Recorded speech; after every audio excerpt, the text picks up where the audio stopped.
There is a sound that over 2 billion people on this planet recognize instantly. Not a gunshot, not a drumbeat, a crack, the unmistakable collision of willow against leather. In a dusty lane in Mumbai, a boy swings a plank of wood at a taped tennis ball and imagines he is Sachin Tendulkar. In a manicured English village, a grandfather settles into a deck chair and watches the afternoon unfold at the pace of a slow heartbeat. In Bridgetown, Barbados, a steel drum hums between overs as fast bowlers tear in with the fury of a Caribbean storm. This is cricket, a sport that has shaped empires and outlasted them. A game born on the sheep-grazed commons of Tudor England that somehow became the heartbeat of nations stretching from Sydney to Lahore, from Cape Town to Kolkata. This is the story of how a country pastime became a global phenomenon, and why, after more than 5 centuries, the world still cannot look away. Cricket is the second most watched sport on Earth, yet to much of the Western world, it remains a beautiful mystery. A game that can last 5 days and still end in a draw. A sport where a single player can bat for 10 hours and be celebrated as a hero for their patience alone. It is played professionally in over 20 countries across 6 continents. Its World Cup draws television audiences that rival the Olympics. Its domestic league, the Indian Premier League, generates billions of dollars and has become the most lucrative annual sporting event in the world outside American professional sports. But cricket is far more than a game of bat and ball. It has been a weapon of empire and a tool of liberation. It has united nations and divided them. It has produced characters as vivid as any in literature, from the imperious W.G. Grace to the dazzling Vivian Richards, from the tactical genius of Imran Khan to the quiet brilliance of Elise Perry.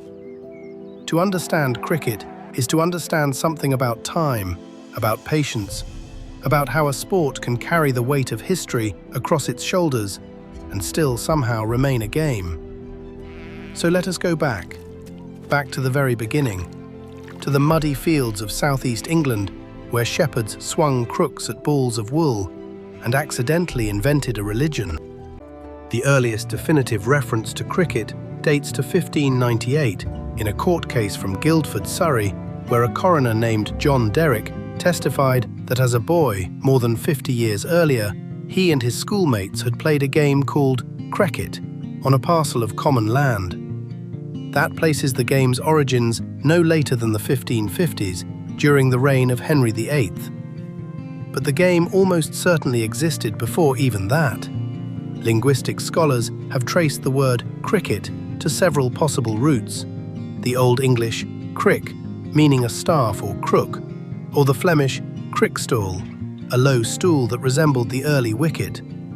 What is clear is that the game emerged organically from the rural life of southeast England. Shepherds, tending their flocks across open commons, likely fashioned the first bats from the crooks they carried and bowled using stones or bound wool.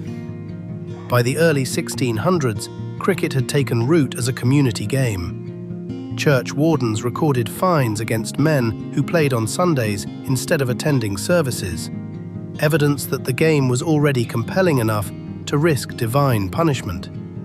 The real transformation came in the late 17th and early 18th centuries, when the English aristocracy discovered the game. Wealthy patrons began organizing matches between villages and counties, placing enormous wagers on the outcomes. Cricket, which had been the pastime of farm labourers, was suddenly the obsession of earls and dukes. The Hambledon Club, based in a small Hampshire village, became the de facto centre of English cricket in the 1760s and 1770s. Its players, men like John Nyren and the fearsome bowler Thomas Brett, set standards that would shape the game for generations. But Hambledon's reign was brief. In 1787, a group of London gentlemen established a new headquarters at a ground in St John's Wood, leased from a man named Thomas Lord.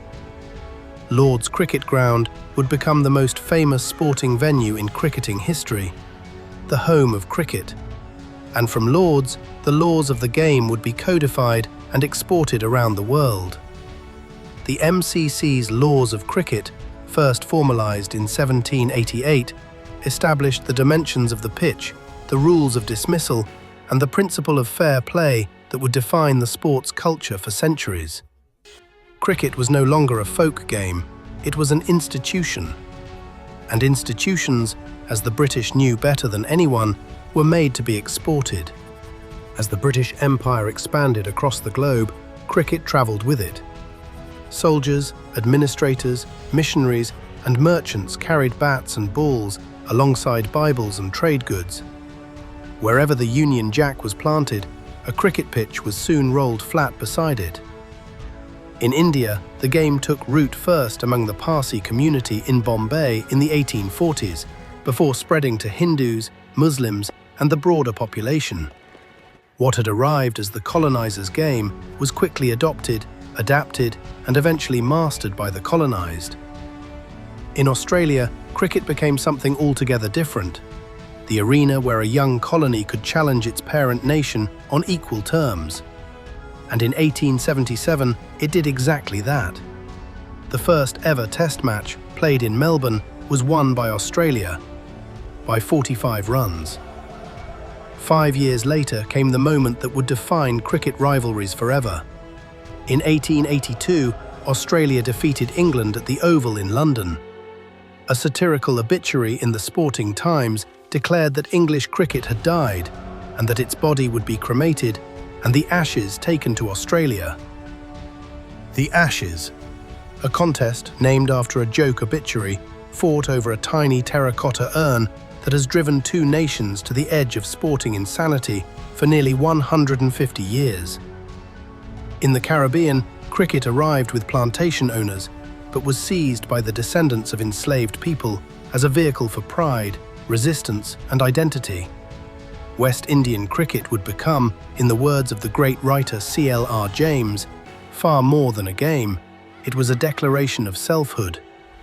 By the late 19th century, South Africa, New Zealand, and Pakistan's predecessor regions had all embraced the sport. Cricket was no longer merely English.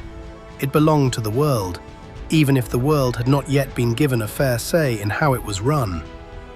But the most extraordinary chapter was still to come, because in a small town in rural New South Wales, a boy was about to pick up a bat and play the game as if he were an entirely different species. The early 20th century is often called the golden age of cricket, and with good reason. Crowds flocked to see players like Kumar Sri Ranjit-Singh, the Indian prince who played for England and invented the leg glance, and Victor Trumper, the dashing Australian whose elegance was said to make spectators weep. But the figure who would dominate all others arrived from Bowral in 1928. His name was Donald George Bradman. His Test batting average was 99.94. The next best in history hovers around 60. Let that sink in. Bradman did not just play cricket at a higher level, he played it in a dimension that no one before or since has been able to reach.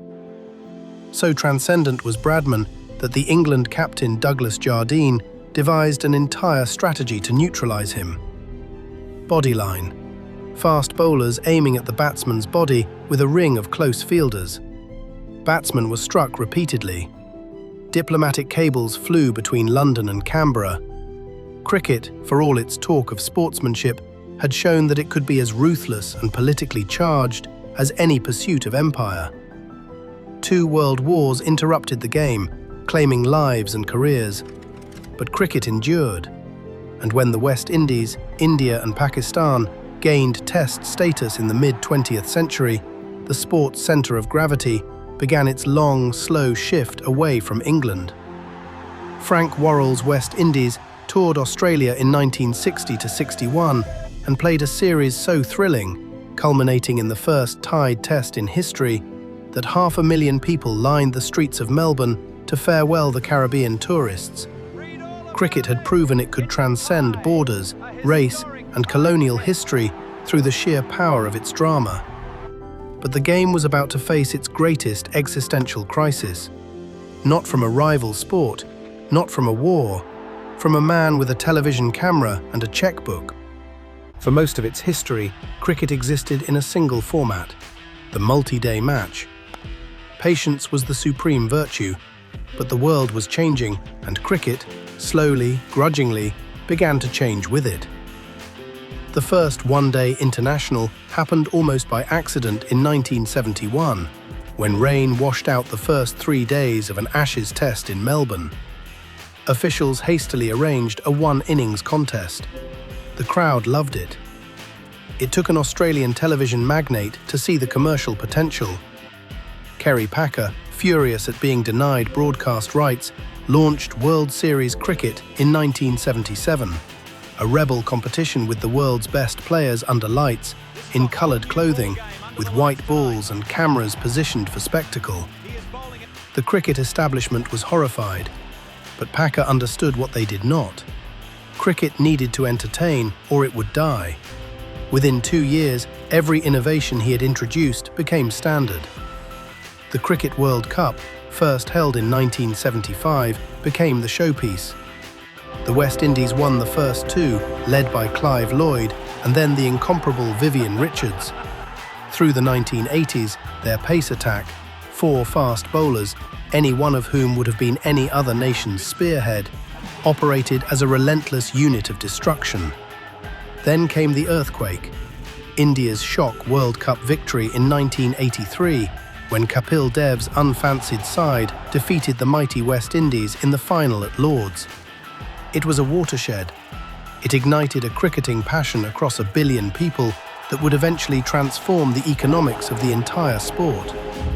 Sri Lanka's 1996 World Cup win pioneered aggressive batting in the opening overs, driven by the genius of Jayasuriya and De Silva. Australia, under Steve Waugh and Ricky Ponting, assembled perhaps the most dominant side in modern history, winning 3 consecutive World Cups. Cricket had proven it could evolve, but nobody was prepared for what came next. A format so fast, so loud, so lucrative that it would threaten to consume the sport entirely. If Kerry Packer dragged cricket into the television age, 2020 dragged it into the smartphone era. The format was trialled in England in 2003, designed to lure younger audiences. Each side batted for 20 overs. A match took 3 hours. There were fireworks, DJs, and catches that belonged in a highlight reel. In 2007, India won the inaugural T20 World Cup, beating Pakistan in a dramatic final. The victory electrified 1 billion people. Within months, the Indian Premier League was born.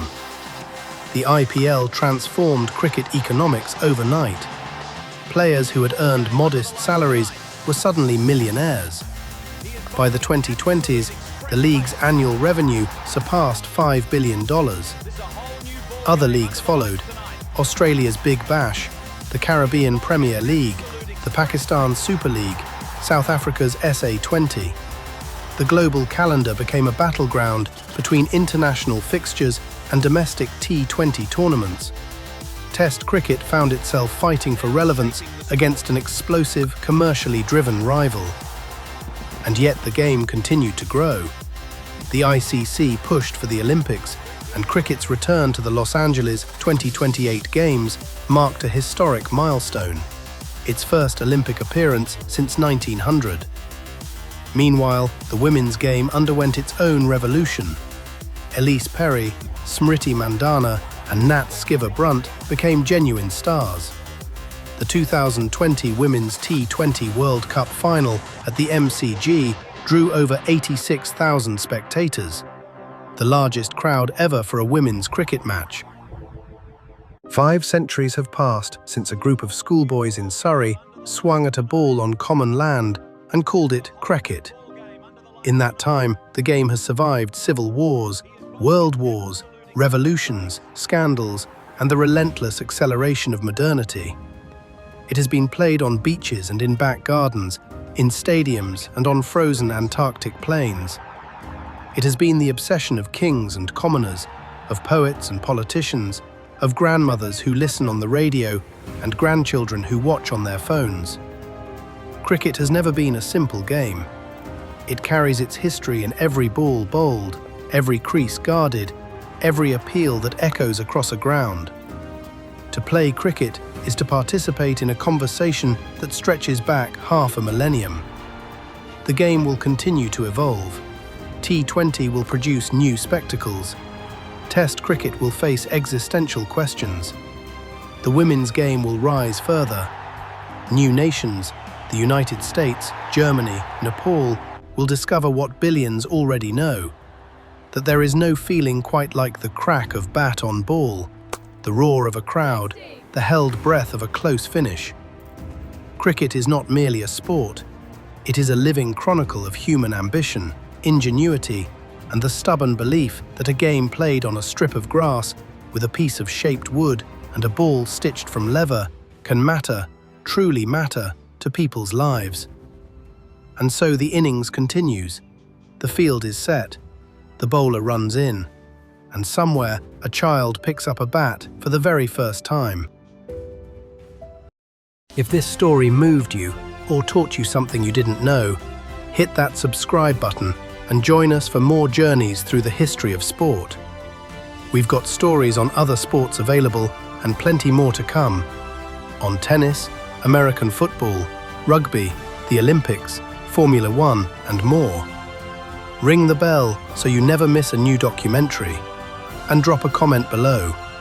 What sporting moment would you like to explore? Until then, thanks for watching.